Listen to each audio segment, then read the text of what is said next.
Vision IAS के साथ जुड़कर यूपीएससी प्रीलिम्स की तैयारी शुरू कीजिए। विजन आईएएस यूपीएससी प्रीलिम्स में सफलता के लिए अभ्यर्थियों को करंट अफेयर्स पर प्रभावी समझ विकसित करने में मदद करता है। करंट अफेयर्स पर मजबूत पकड़ से आपको जीएस प्रीलिम्स के अन्य टॉपिक्स पर भी बेहतर समझ विकसित करने में मदद मिलती है। इसलिए यूपीएससी प्रीलिम्स में करंट अफेयर्स का महत्व और बढ़ जाता है। जैसे जैसे आप तैयारी की राह में आगे बढ़ते हैं, आपकी लर्निंग स्ट्रैटेजीज और विभिन्न टॉपिक्स पर आपकी समझ भी बेहतर होती जाती है। इस दौरान आप केवल रटने के बजाय तथ्यों एवं घटनाओं का विश्लेषण करते हुए उन्हें प्रीलिम्स के विभिन्न टॉपिक्स से जोड़कर पढ़ने पर जोर देना शुरू करने लगते हैं।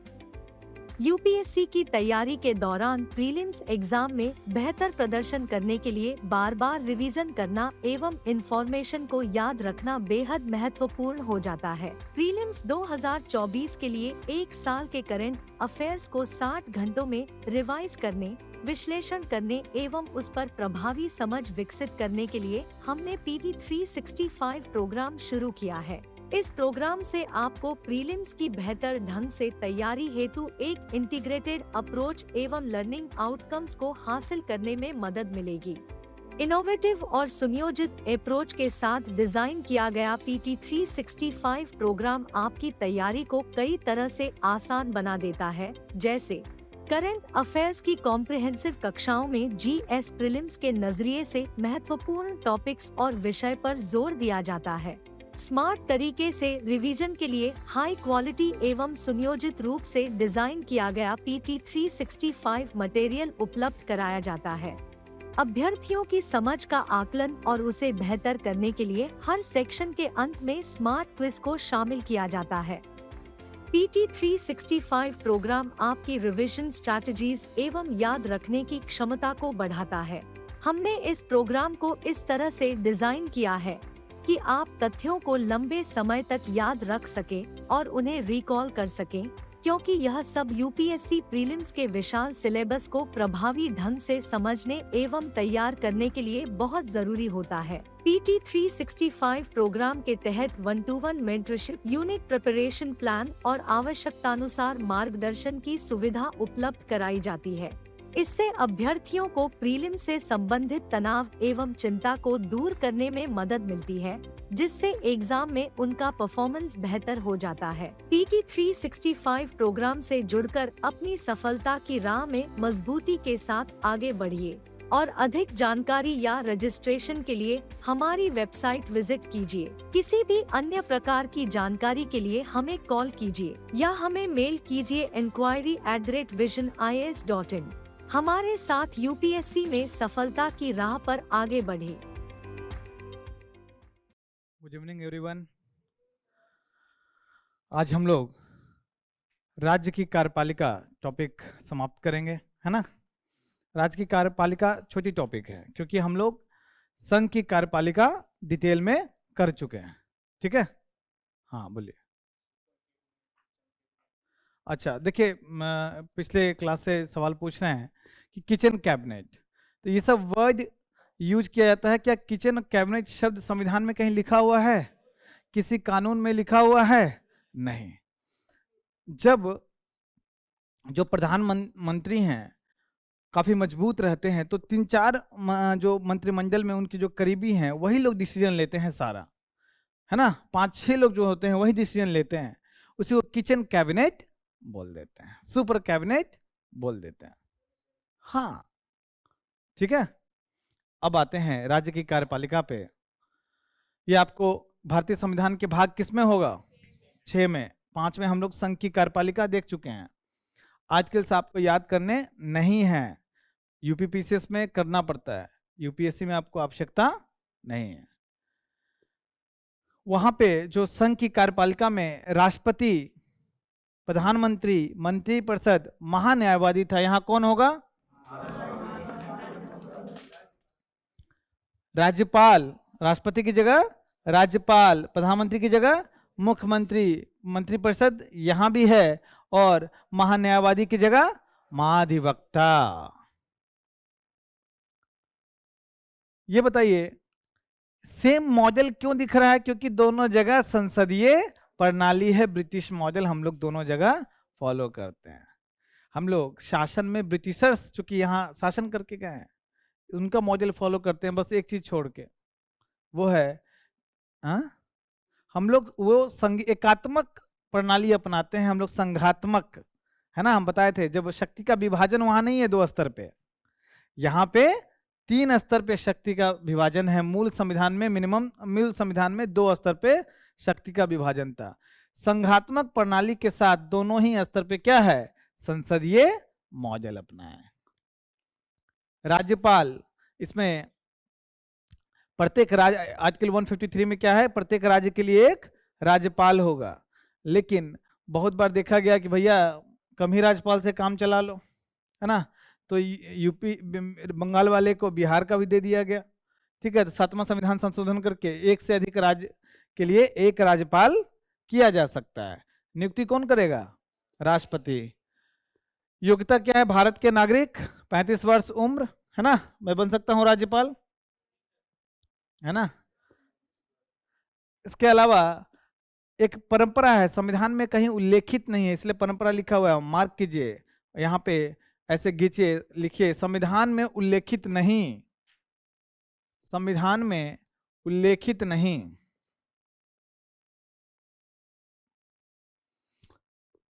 इसको बताने के पहले एक चीज आपको वो जो बताना था मुझे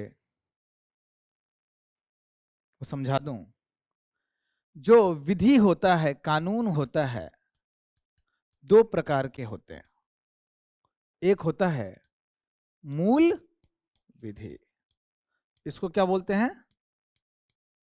सब्सटैंटिव लॉ। दूसरा होता है प्रक्रियात्मक विधि।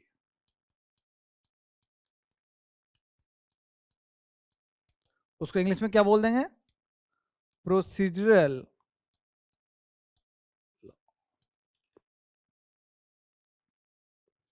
मूल विधि और प्रक्रियात्मक विधि। एग्जाम्पल से समझेंगे।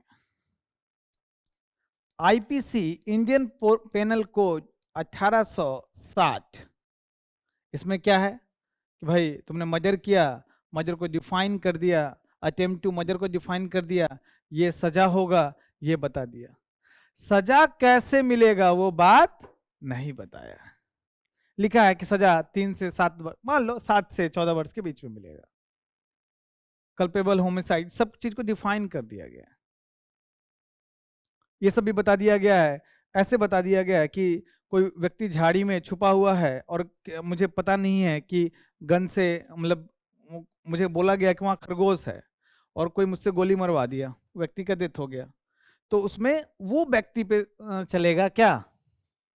मतलब अपराधी वो होगा, हम नहीं होंगे। सब लिखा हुआ है, लेकिन ये नहीं बोला गया है कि किस प्रक्रिया से इसको गिरफ्तार किया जाएगा, किस प्रक्रिया से गवाह को बुलाया जाएगा, किस प्रक्रिया से साक्ष्य को जुटाया जाएगा, किस प्रक्रिया से, वो प्रोसेस को स्टेप बाय स्टेप नहीं बताया हुआ।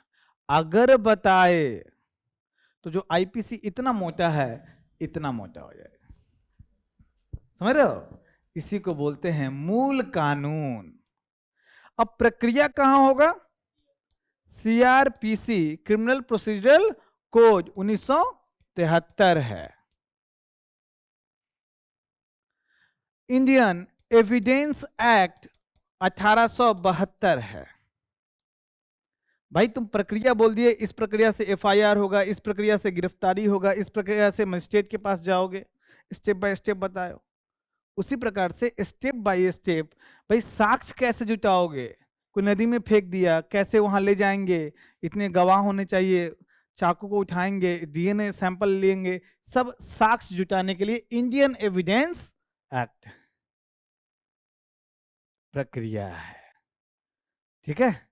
तो आपसे अगर पूछा जाए कि क्या कोई आदमी मर्डर करता है तो उस मर्डर को, उस अपराधी को किस प्रकार से दंड देंगे, आईपीसी में लिखा है। इसका मूल कानून का दूसरा सबसे अच्छा एग्जाम्पल है भारतीय संविधान और लगभग सभी देश की संविधान। हर चीज का प्रक्रिया, हर चीज का परिभाषा अगर संविधान में लिखने लगे तब तो हुआ काम से। इस रूम के हाइट इतना मोटा संविधान बन जाएगा, कोई पढ़ेगा नहीं, क्या फालतू का। तो जगह जगह पे लिख दिया गया है कि संसद विधि द्वारा निर्धारित करेगी। जगह जगह लाभ का पद पे ना हो, परिभाषित नहीं किया गया, लिस्ट नहीं दिया गया कि कौन कौन सा लाभ का पद होगा। मेरी बात समझ रहे हैं? तो अगर आपसे पूछा जाए कि संविधान, अच्छा देखो कुछ भी बोल रहे हैं तो इसको मैथमेटिकल टर्म में मत समझना कि 100% मूल कानून है। एक दो एक्सेप्शन है जहां कुछ ना कुछ प्रक्रिया भी बता दिया गया। खासकर महाभियोग देखोगे, काफी एक्सप्लेन कर दिया है महाभियोग को, है ना। लेकिन और यहां भी जो सीआरपीसी है 100% प्रक्रियात्मक कानून है, कहीं पे उसका मूलता भी आ जाता है थोड़ा सा, लेकिन उस सेंस में आप मत समझिए। ये मूल कानून है और ये क्या है? प्रक्रियात्मक कानून। अब आपसे सवाल अगर पूछे कि क्या मंत्रिपरिषद की परिभाषा दी गई है? नहीं। क्या लाभ के पद की परिभाषा दी गई है? नहीं। क्या इस फलाने की प्रक्रिया बताई गई है? नहीं। प्रीलिम्स में पूछता है। आपको पता हो ना पता हो, अगर इंटेलिजेंट गेस लगाना है तो ये समझ में आ गया कि अरे संविधान तो मूल विधि है, सब्सटेंटिव लॉ है, पक्का गलत ऑप्शन है। समझ में आया? अब आते हैं हम लोग अपने टॉपिक पे। ये ट्रिक आपको प्रीलिम्स में बहुत काम आएगा। तो अब है, यहां जरा सोचो कि राज्यपाल उस राज्य से बाहर का होना चाहिए, राज्यपाल सक्रिय राजनीति में नहीं होना चाहिए। ये सब डिटेलिंग संविधान में नहीं है। यही बोल दिया गया कि एक राज्य का एक राज्यपाल होगा। हर पद के लिए पूरा डिटेलिंग करने लगा तो हो गया, फिर संविधान बन कैसे पाएगा? ये सब आपका परंपरा है। माननीय सर्वोच्च न्यायालय का कुछ निर्णय आया, सरकारी आयोग का सुझाव आया, पुंछी आयोग का सुझाव आया, उससे परंपरा निर्मित हुआ है, वहां से है, संविधान में उल्लेखित नहीं है। ठीक है? राज्यपाल के पद की शर्तें क्या है? वो राज्यपाल संसद के किसी सदन या किसी विधानमंडल का सदस्य नहीं होना चाहिए। ठीक है ना? अगर उसको बना भी दिया जाता है तो उसकी सदस्यता समाप्त होगी। कोई लाभ के पद पे नहीं होना चाहिए। ठीक है? अच्छा, वो इसको त्याग करना पड़ता है, राज्यपाल को अपनी सदस्यता त्याग करनी पड़ती है। संसद द्वारा निर्धारित, संसद निर्धारित करता है कि उसकी प्रतिनिधि भत्ता, वेतन, ये सब कितना होगा। शपथ कौन दिलाएगा राज्यपाल को? नियुक्त कौन करेगा? राष्ट्रपति, माफ कीजिए, राष्ट्रपति। और इनको शपथ कौन दिलाएगा? उच्च न्यायालय का मुख्य न्यायाधीश। स्थानांतरण कौन करेगा? मुख्य न्यायाधीश। राष्ट्रपति ट्रांसफर करेगा। कार्यकाल लिखा हुआ है 5 वर्ष, लेकिन और ये जो प्रसाद पर्यंत है, यही जितने जब से संविधान बना है सबसे बड़ा विवाद यही है। जो सोचा गया था केंद्र और राज्य के बीच में ब्रिज का काम करेगा, पुल का काम करेगा, वो एजेंट की तरह काम करने लगा है। क्यों? प्रसाद पर्यंत, जब तक चनामृत मिल रहा है तब तक तुमको गद्दी पे हो। बोलेगा नहीं हम संघ की बात नहीं मानेंगे, हम आदर्श रूप में चलेंगे। संघ बोला ठीक है, हटो वहां से। हाँ, वो सब बात क्या। राष्ट्रपति द्वारा पद से हटाया जा सकता है ना, क्योंकि राष्ट्रपति के प्रसाद पर्यंत राष्ट्रपति को त्याग पद दे सकता है, ये सब ठीक है। उनको किस आधार पे पद से हटाया जाएगा, वो आधार का संविधान में उल्लेख नहीं है। अगर आपसे पूछें कि क्या बहुत कम पदाधिकारी के लिए संविधान में आधार का उल्लेख है, क्या मैं सही हूं? राष्ट्रपति क्या लिखा हुआ है महाभियोग में? कैसे संविधान का अतिक्रमण किया हुआ है। न्यायाधीश के बारे में कुछ बेसिक आधार लिखा हुआ है ना, लेकिन सीएजी ये वो आधार बहुत कम लिखा हुआ, क्योंकि ये मूल कानून है। प्रधानमंत्री को किस आधार पर हटाया, आधार ये सब चीज नहीं एक्सप्लेन किया हुआ है। अब समझ गया ना, ये याद रखना है। एक दो एक्सेप्शन है वो याद है तो और तुम लगा दोगे। राज्यपाल की शक्तियां, ये राज्य का कार्यपालिका प्रमुख है, सारा राज्य का काम इसी के नाम से होता है। वो विश्वविद्यालय का कुलपति, कुलाधिपति बोलते हैं, हाँ, वाइस चांसलर की चांसलर, चांसलर होता है, ठीक है। और जब चांसलर का काम कर रहा हो राज्यपाल, उस समय मंत्रिपरिषद की अनुशंसा को मानना अनिवार्य नहीं है, ठीक है। वह यहाँ पे लिखा नहीं हुआ, आप लिख लीजिए यहाँ पे। यही सब देखो, ये स्पेस क्यों छोड़ा हुआ आपके लिए, लिखा आपने, लिखिए।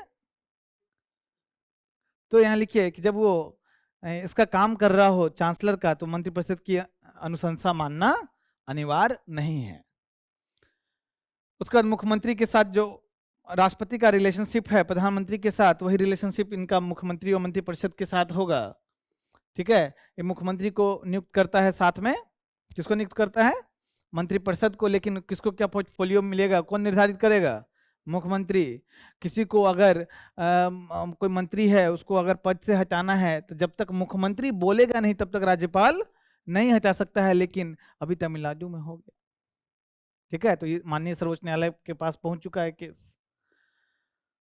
वो राष्ट्रपति 356 के तहत, भाई राज्य में राष्ट्रपति शासन लगाओ, संवैधानिक तंत्र फेल हो चुका है, तो राष्ट्रपति शासन की अनुशंसा कर सकता है। इसी 356 को पिछले बार बताया था, डॉक्टर अंबेडकर ने क्या बोला था? डेड लेटर है, कोई इतना यूज नहीं करेगा। 100 से ज्यादा बार इसको मिसयूज किया गया है। तो इस पे खूब विवाद रहता है। 356 है ना, वो तो जो आपका बहुत फेमस केस है एसआर बोम्मई केस, उसके बाद थोड़ा इस पे कंट्रोल हुआ है। इसकी क्या क्या विधायी शक्ति है, राष्ट्रपति से कंपेयर कर लीजिए। क्या ये विधायिका का अंग है? अंग है।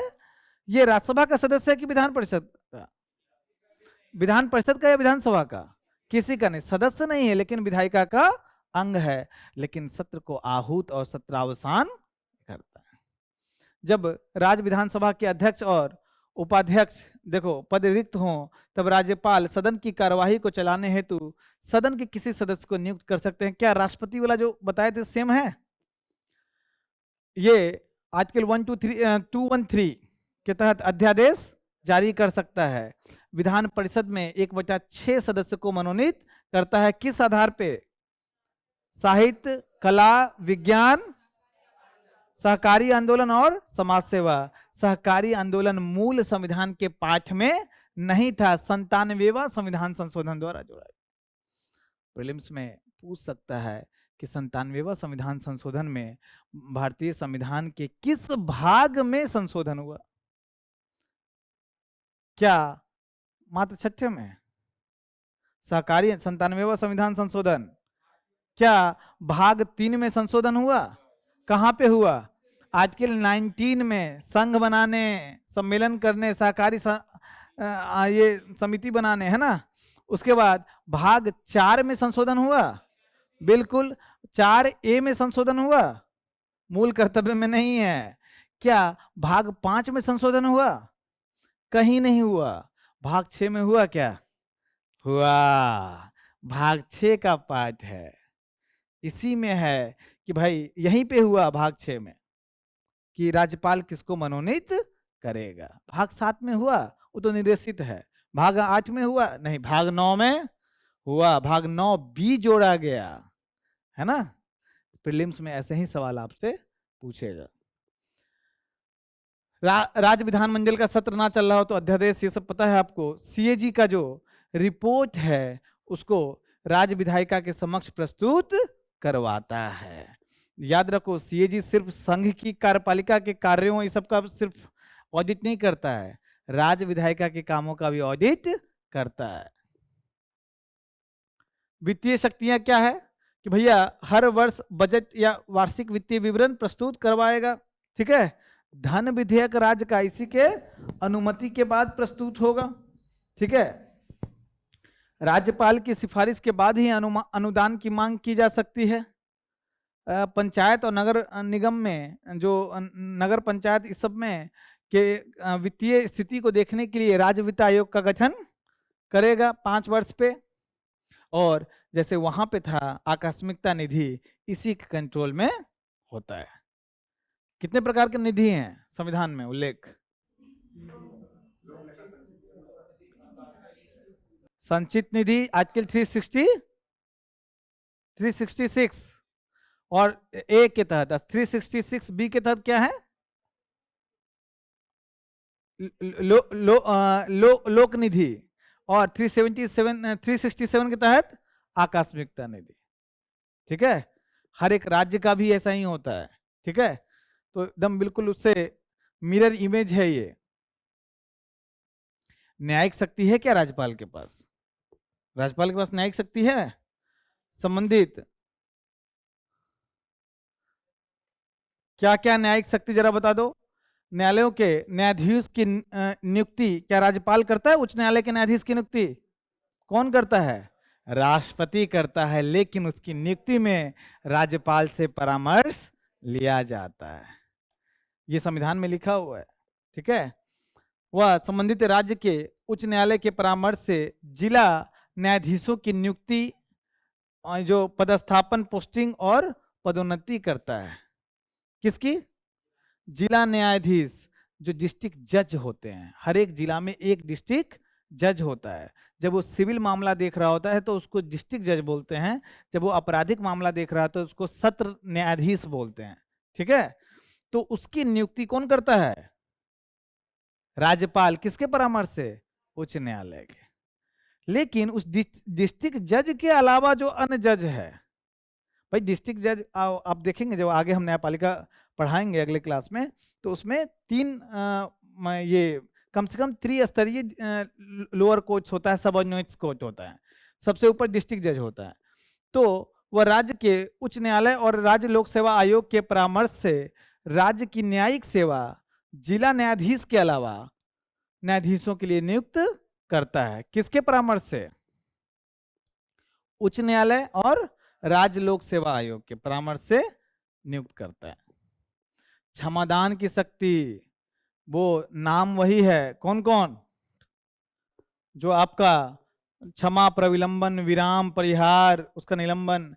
लेकिन जो सैन्य कोर्ट के मामले में कोई अधिकार नहीं है साथ में। दूसरा क्या है? मृत्युदंड, फांसी का सजा है, मृत्युदंड है, उसमें क्या नहीं कर सकता है?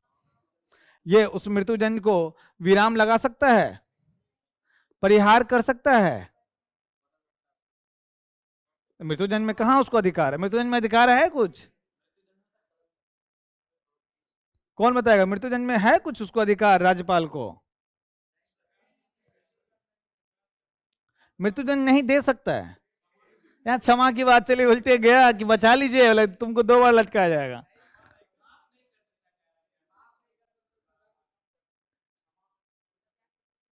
कौन बोला है? ये अभी लास्ट में आप बोले क्षमा छोड़ के? Very good. ये लोगों को कंफ्यूजन है, सीधे बोला अरे मृत्युजन्य संबंध में कोई अधिकार नहीं। नहीं, मृत्युजन्य में जो राष्ट्रपति को क्षमा का अधिकार है, हर अधिकार है, उसमें सबसे महत्वपूर्ण क्या है? क्षमा। क्यों लटकने वाला, अरे छोड़ो यार, सीधे वो जेल से बाहर निकल गया आजाद। वो काम छोड़ के वो प्रविलंबन, विरान, परिहार, निलंबन, मृत्युजन्य को बदल सकता है आजीवन कारावास में। मृत्युजन्य जो होने वाला है उसको 5 महीना के, भाई तुम तरबूज खा के जाओ गर्मी में, है ना। तो ये सब काम कर सकता है, बस क्षमा नहीं कर सकता है। बड़ा इंपॉर्टेंट है, प्रीलिम्स में यहाँ फंसा सकता है। तो यहाँ पे मार्क कर लीजिए, और अपनी भाषा में अगर लिख सकते हैं कि मृत्युजन्य के संदर्भ में अन्य अधिकार तो है, मात्र क्षमा नहीं कर सकता है। ठीक है, माइक पे बोलिए। हाँ हाँ, यदि किसी व्यक्ति को यदि ये कह दिया जाए कि अभी मतलब तुम्हारी सजा मृत्युदंड है वो तत्काल कुछ दिनों में ही होने वाला है, तो उसको ये कह दिया जाए कि 10 साल बाद होगा, तो ऐसे हवा में नहीं कहा जाता ना। हर चीज के पीछे रैशनैलिटी होती है। न्यायपालिका भी देख रहा है आपको, है ना। ऐसे हवा, और वो भी उसका विवेकाधीन शक्ति राज्यपाल का है क्या? नहीं, वो राज्य का मंत्रिपरिषद बोलता है, वो सिचुएशन देख के बोलता है ना। बहुत सारे चीज होते हैं, ऐसे हवा में नहीं कहा जाता है। ठीक है, कोर्ट मार्शल के संबंध में, सैन्य न्यायालय के संबंध में अधिकार नहीं है।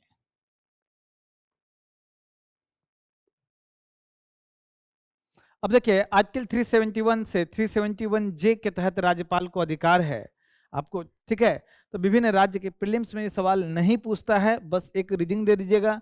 नागालैंड के संबंध में, नागा हिल्स के ट्यूनसांग क्षेत्र के आंतरिक अशांति के संदर्भ में जनजातीय असम में जनजातीय प्रशासन, मणिपुर में राज्य में पहाड़ी क्षेत्र में प्रशासन, अरुणाचल प्रदेश में राज्य में कानून व्यवस्था। ये फैक्चुअल चीज है, इसमें समझाने वाली कोई बात नहीं है। सौराष्ट्र और कच्छ के क्षेत्र में विकास बोर्ड की स्थापना के संदर्भ में राज्यपाल को शक्ति है ना।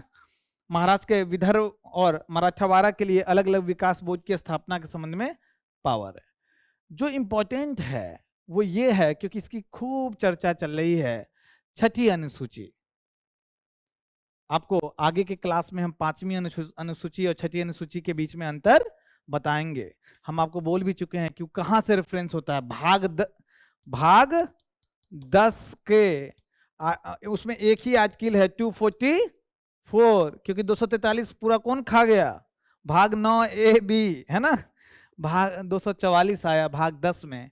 इसी में लिखा हुआ है कि भाई अनुसूची 5 के जो राज्य हैं, अनुसूची 6 के जो राज्य हैं, उसमें प्रशासन के संबंध में फलाना फलाना प्रावधान होगा।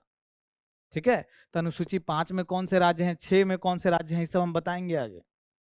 ठीक है, छठी अनुसूची के संबंध में राज्यपाल को खूब शक्ति है, ये याद रखना। 5वीं अनुसूची के संबंध में राष्ट्रपति को शक्ति ज्यादा है, संसद राष्ट्रपति। छठी के संदर्भ में राज्यपाल को क्या है, आगे खूब डिटेल में होगा।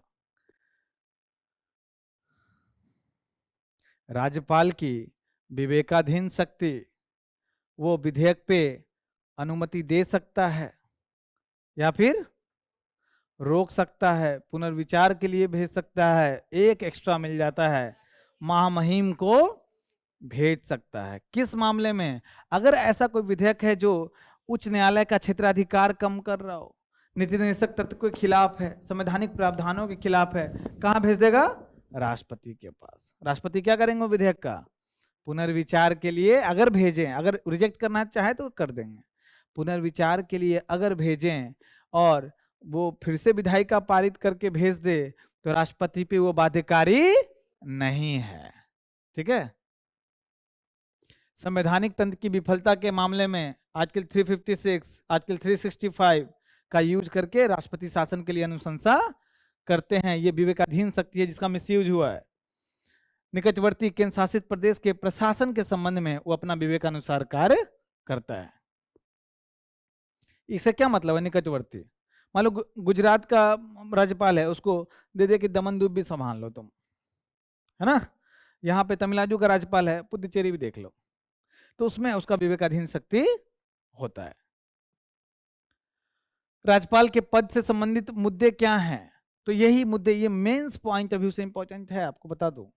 बट एक बार देख लीजिए कि ये कि कब विधानसभा को भंग किया जाए, इसके संबंध में कोई वस्तुनिष्ठ आधार संविधान में नहीं लिखा हुआ है। उसका मिसयूज कर देता है राज्यपाल। ठीक है, जैसे कि आपको बता दिया कि भाई राष्ट्रपति को अनुशंसा भेज दिया, इसमें विवेकाधीन शक्ति है, बड़ा मिसयूज हुआ है।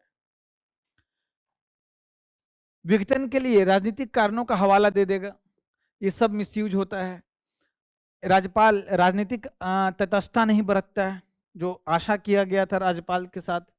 पुंछी आयोग का सजेशन आया, एसआर बोमई केस इसमें सबसे इंपॉर्टेंट है, जिसमें बोला गया कि भाई आर्टिकल 356 में अगर राज्य के तहत अगर राज्यपाल बोलता है कि राष्ट्रपति शासन लागू होगा, तो न्यायपालिका अब आएगी, उसकी न्यायिक समीक्षा करेगी कि वो निर्णय सही था कि नहीं। साथ में अगर बहुमत है कि नहीं, हवा में डिसाइड मत करो, इस सदन पे छोड़ो। राज्य का जो विधानसभा है वहां पे ये निर्धारित होना चाहिए कि किसी पार्टी को बहुमत है कि नहीं। ठीक है, उसके बाद रामेश्वर प्रसाद केस, ये सब आपको प्रीलिम्स में पूछेगा नहीं, लेकिन एसआर बोमई केस बड़ा इंपॉर्टेंट है, यहां लिख लीजिए, very important. SR Bommai case very important. इसी केस में न्यायपालिका ने संघवाद को, पंथ निरपेक्षता को क्या बोला, मूलभूत ढांचा का पार्ट है, और गाइडलाइंस दिए जिस आधार पे भाई राष्ट्रपति शासन लगाया जा सकता है या नहीं लगाया जा सकता है। एसआर बोमई केस बहुत इंपॉर्टेंट केस है।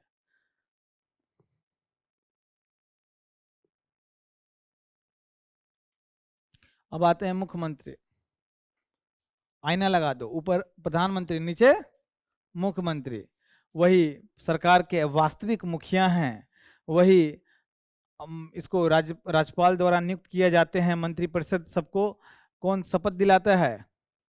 उच्च न्यायालय का मुख्य न्यायाधीश नहीं, राज्यपाल। वो मंत्री की तरह शपथ दिलाता है, मुख्यमंत्री उसको पोर्टफोलियो बांटता है ना। त्रिशंकु अगर विधानसभा की स्थिति में राज्यपाल द्वारा दल के नेता अथवा गठबंधन के नेता को मुख्यमंत्री नियुक्त किया जाता है, ये सब आपको पता है। शपथ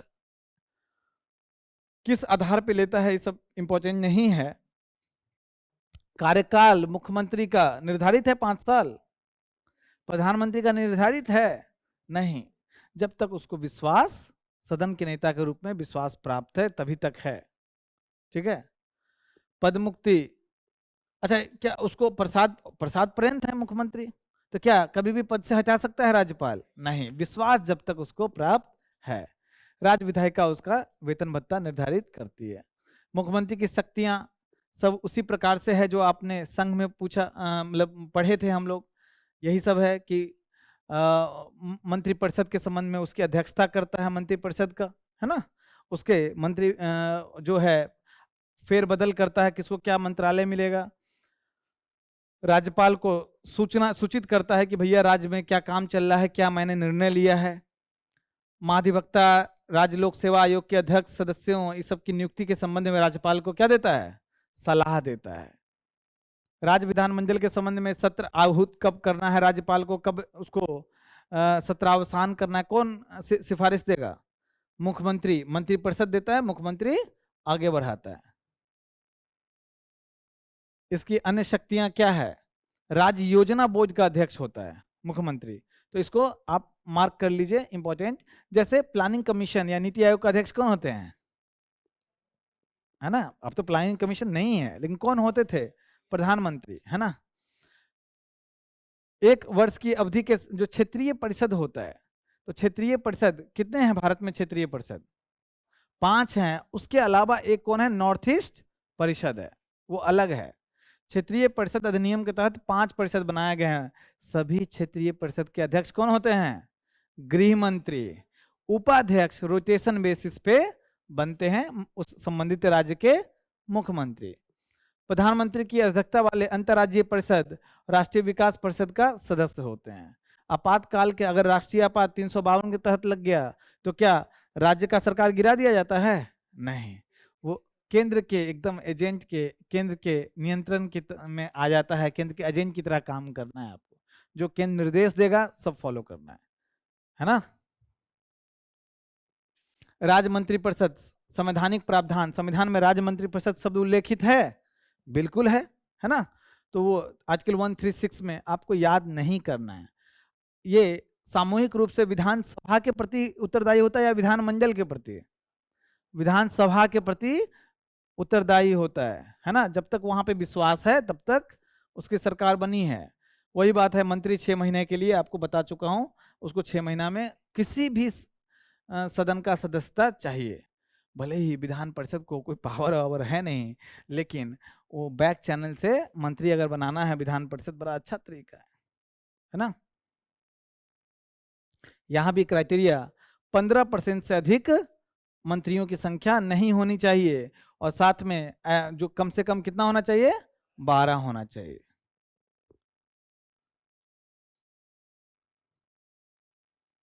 प्रत्येक मंत्री जो है विधानसभा में, वहां भी संघ स्तर पे भी विधानसभा में, वहां पे संसद में भाग ले सकता है ना।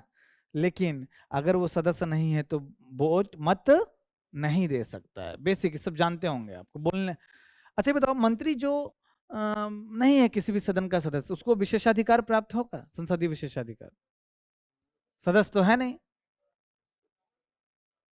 प्राप्त होगा, क्योंकि वहां पे वो सदस्य है, बोल रहा है, बात कर रहा है, अपनी अभिव्यक्ति स्वतंत्रता का यूज कर रहा है। मत नहीं दे सकता है। महान्यायवादी को, यहाँ महाधिवक्ता, सबको होगा विशेषाधिकार प्राप्त। ठीक है। सामूहिक उत्तरदायित्व, व्यक्तिगत उत्तरदायित्व, ये क्या है कि मंत्रिपरिषद सामूहिक रूप से विधानसभा के प्रति उत्तरदायी होता है। जो मंत्री होते हैं व्यक्तिगत रूप से राज्यपाल के प्रति उत्तरदायी होते हैं, और साथ में अगर काम ढंग से नहीं कर रहे हैं तो मुख्यमंत्री राज्यपाल को बोल के उसको इस्तीफा दिला सकते हैं। राज्य का महाधिवक्ता, ठीक है, इसके ऊपर आईना लगाओ तो कौन देखोगे? संघ के स्तर पे महान्यायवादी, है ना। यहाँ महाधिवक्ता हैं, गले में लग जाएगा, क्षमादान नहीं हो पाएगा फिर। ये क्या महाधिवक्ता संवैधानिक पद है? अच्छा, वहां हम बताना भूल गए कि जो महान्यायवादी हैं उनकी सहायता के लिए सॉलिसिटर जनरल ऑफ इंडिया होते हैं। संविधान के किस अनुच्छेद में प्रावधान है? उनका उल्लेख नहीं है। लेकिन महाधिवक्ता के साथ साथ वो भी लोकसभा और विधानसभा की कार्रवाई में भाग नहीं ले सकते हैं। ठीक है ना, नहीं ले सकते हैं। वो सब हेल्प करने के लिए आए हैं, फाइल वाइल लेके चलेंगे, उनका काम करेंगे, लेकिन महान्यायवादी ही लेगा। ठीक है, संविधान में उल्लेख नहीं है, संवैधानिक पद नहीं है। तो अंदर में होते हैं क्या, वो कार्रवाई में भाग नहीं लेते हैं। हो गया ठीक है। इनकी योग्यता क्या है? ध्यान दीजिए, इधर ध्यान दीजिए। इनकी योग्यता क्या है कि उधर क्या था, उच्चतम न्यायालय क्या न्यायाधीश होने की योग्यता रखते हो नहीं। यहाँ भी उच्च न्यायालय के न्यायाधीश बनने की योग्यता रखते हो। क्या है क्राइटेरिया? 10 वर्ष तक न्यायिक पद पे रहे हों, या 10 वर्ष तक क्या किए हों? अधिवक्ता वकालत किए हों। ठीक है, तो बन सकते हैं। दोनों में अंतर क्या है? मेरा जो चांस है, ये सुप्रीम कोर्ट के जज बनने का मेरा ज्यादा चांस है कि क्राइटेरिया में यहाँ का जज बनने का, उच्च न्यायालय के जज बनने का ज्यादा चांस है क्राइटेरिया में। हाई कोर्ट का जज हम बनने का चांस मेरा ज्यादा है सुप्रीम कोर्ट का। क्यों सुप्रीम कोर्ट का? क्योंकि वहां पे एक अलग से लिखा हुआ है कि अगर राष्ट्रपति को लगता है कि वो एक विधिवेत्ता है, तो हो सकता है कि कभी कोई मेरे पहचान के राष्ट्रपति बन जाए, उनको लगे कि हम विधिवेत्ता हैं, है ना, बना सकते हैं। क्योंकि वहां पे सब्जेक्टिविटी आ जाता है, डिस्क्रिशन आ जाता है। यहाँ पे डिस्क्रिशन नहीं है। हमको काला कोट पहन के या तो वकालत करना पड़ेगा, नहीं तो हमको कोई ना कोई एग्जाम क्लियर करके न्यायाधीश 10 साल बनना पड़ेगा। वो ज्यादा आसान रास्ता है। ठीक है, यहाँ पे कार्य क्या है इनका, तो वही बात है जो महान्यायवादी काम करता है, यहाँ पे वो काम महाधिवक्ता राज्य सरकार के लिए करते हैं। नोट, राज्य के संबंध में महाधिवक्ता का कार्य वही नोट है, और ये भी आपको वही एक सरकारी प्रशासनिक पद नहीं है, ठीक है। कार्यकाल और पद मुक्ति, तो इनका कार्यकाल निर्धारित है 5 साल नहीं है, महान्यायवादी का है ना महाधिवक्ता का है। उनको कैसे हटाया जाए, संसद जो है ये संविधान में, माफ कीजिएगा, संविधान में कहीं भी वो आधार नहीं बताया गया है। भाई वो जब प्रसाद पर्यंत है, जब तक प्रसाद मिल रहा है तब तक राज्यपाल को त्यागपत्र दे सकता है। कहां पे, कहां? हाँ, तो इसको मैंने समझाया ना कि देखिए, जो दोनों स्तर पे जो आप है कि जो मंत्रियों का हम लोग सामूहिक उत्तरदायित्व बोलते हैं लोकसभा के प्रति, संघ के स्तर पे, राज्य के स्तर पे सामूहिक उत्तरदायित्व किसके प्रति, विधानसभा के प्रति। फिलॉसफी यह है कि वो विधायिका के प्रति उत्तरदायित्व, ठीक है ना, तो विधायिका के प्रति ऊपर भी नीचे भी उत्तरदायित्व, उसको सामूहिक उत्तरदायित्व बोलते हैं। लेकिन अच्छा, सामूहिक उत्तरदायित्व का मतलब ही हो गया कि भैया विश्वास आपको मत प्राप्त हो, उस सदन में विश्वास प्राप्त हो, मतलब मैजिक नंबर आपके पास हो, नहीं तो सदन आपको कंट्रोल करता है। अगर गड़बड़ करोगे तो सदन आपका सरकार गिरा देगा, अगर मैजिक नंबर नहीं रहा तो। जो व्यक्तिगत उत्तरदायित्व है, जो अपना वो काम करते हैं, तो वो राज्यपाल के प्रति व्यक्तिगत उत्तरदायित्व है। अगर वो ढंग से काम नहीं करते हैं और मुख्यमंत्री को पसंद नहीं आया तो क्या उसको हटा नहीं सकता है? हटा देगा। हाँ हाँ, राज्यपाल खुद से नहीं कर सकता है। राज्यपाल को, अच्छा, विवेकाधीन शक्ति जब तुलना करोगे राष्ट्रपति की तुलना में ज्यादा है राज्यपाल के पास, वो आजकल 356 से और मिल जाता है, ठीक है। लेकिन इनको भी सारा काम मंत्रिपरिषद की सलाह से करना होता है, संवैधानिक विशेषाधिकार और परिस्थितिजन्य विशेषाधिकार को छोड़ के, ठीक है।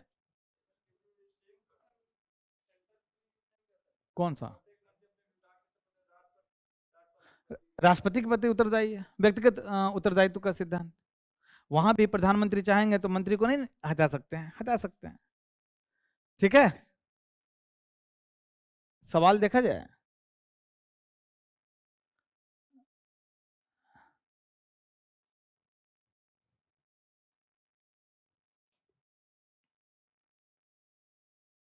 अच्छा, पिछले क्लास में